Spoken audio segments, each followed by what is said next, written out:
Ladies and gentlemen, boys and girls, you've probably heard of the department store Macy's.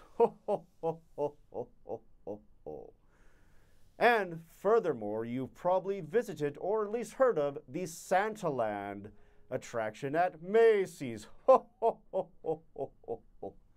Well, Santa is here to tell you that they're all a bunch of false prophets. I know this for a fact because I visited that Macy's. Well, I worked at that Macy's, Santaland. Part of it was just like me, Santa Claus, wanted to do research on how I was being represented. And part of it was monetary issues that we were having at the North Pole and needed to supplement my income and all that. It's a rough economy.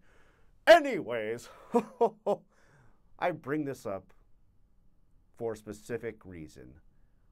There was a social problem, a cultural problem that arose at this particular Santaland, at this particular Macy's, and I call it the Black Santa Dilemma.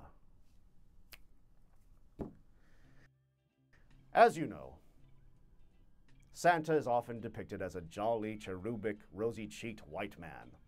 You've read the books, you've seen the movies, you've seen the pictures. Santa, old white man, like your grandpa. Oh, okay. Well, at Santaland, as I said before, there were a lot of fake Santas in a bunch of different Santa houses as families wandered through Santaland.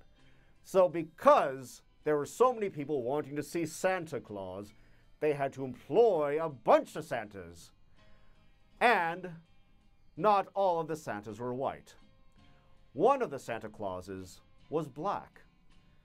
And what happened with this particular black Santa Claus was that perfectly fine Santa Claus, but often the families would come to his particular Santa house and peek their head in, and then they would see that he was a black Santa Claus, and they would turn to the elf that was escorting them and say, hey, we would like another Santa Claus. We just don't, I don't know, you know. And the elf would sort of, you know, being that they were conditioned to take care of the comfort of white people over other people's lives as well, they would take them to another house. And often as they were escorting these parents to another house, the parents would say things of, I'm not trying to be difficult. I mean, I'm not racist or anything, but it is Santa Claus. Or, I mean, you know, I think you should handle that. I thought we were seeing Santa Claus. Now, the Black Santa got wind of this very quickly, because how can you not when you see a bunch of faces being poked in to your own home? They're smiling at first, and then the smile drops, and they're confused and a little like, and they rush out, you know, really awkward. So the Black Santa pulled his own elf over and said, listen, we here at Macy's Santaland don't cater to that. If they want a different Santa Claus, they have to get back in line behind all the other good boys and girls and families. The elf realized that this was correct, and everyone realized this was correct, and the elf worked with this Black Santa accordingly. Now, unfortunately, as time went on, the elves didn't really want to work at the Black Santa house anymore.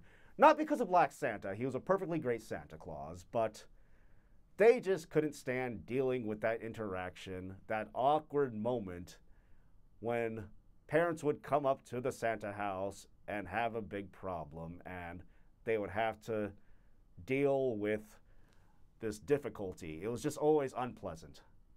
So eventually Black Santa Claus stopped having visitors at his Santa house. And eventually management caught wind of this, and they had to unfortunately lay Black Santa off. Black Santa accepted this. He didn't even react with shock or anger, even though shock and anger is perfectly justified. He just realized that being shocked and being angry would do no good. So, that day that he was laid off, Black Santa just got up, walked out, didn't say goodbye to anyone, just walked out of Macy's and just walked through town in his Black Santa outfit.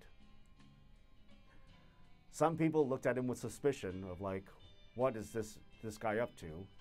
Others, mainly kids, saw him and waved to him. Others laughed, like, wow, isn't that crazy? thought Santa was a white old grandpa. Black Santa just kept walking. He walked to a park at the edge of town, and he sat on a rock and just sat there and tried to think about what he was going to do with his life. Now, the sun was setting, but there were still families in the park. And kids started rushing up to Black Santa before their parents could catch them. And they would start telling Black Santa what they wanted for Christmas. Because he wasn't Black Santa to them, he was just Santa. Now Black Santa said, look, kids, I'm not going to bring you any presents. But what I am going to do is listen. I'm going to let you know some real truths. I don't know what the meaning of life is. I don't know what the point of all of this is. I don't know why there's strife and hatred in the world. I don't know what we're all supposed to learn from it or what the purpose of it is. But I just know that I am living my life right now, and I'm oddly thankful for it, no matter how rough it gets. So I am just here to listen to your problems. So this is my gift to you. You tell me your problems. So the kids start telling Santa their problems with school, with their parents, and when their parents came to get the kids, Black Santa invited the parents to have a dialogue with their children. And this continued more and more. Word got around about Black Santa in the park, solving people's problems, making them feel better, making them feel like they got a load off their chest. Eventually, people started bringing gifts to him. People started making offers. It was like Black Santa was like an altar. He himself was like an icon now. Even the Macy's management, the other elves, and the other white Santas from Santaland came and visited Black Santa Claus. And he mediated their problems between the Santas and the elves and the Macy's management by just listening. He knew it was silly to change people. He knew all he could do was observe at this point. And he knew how healing that was. Well, on Christmas Day, Black Santa was not to be found on the park. There were still the offerings, the flowers, even some money left on that rock. Some families came and they were disappointed not to see Black Santa. But Black Santa knew that he couldn't limit himself. He had to move on. He had to spread his gifts.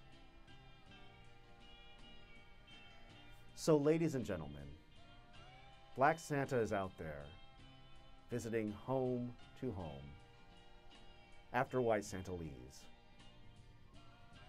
So, in the middle of the night, if you see a black man in a Santa suit sitting in your living room, don't be alarmed, don't call the police. It's just Black Santa, here to listen to you. And that was the Black Santa dilemma.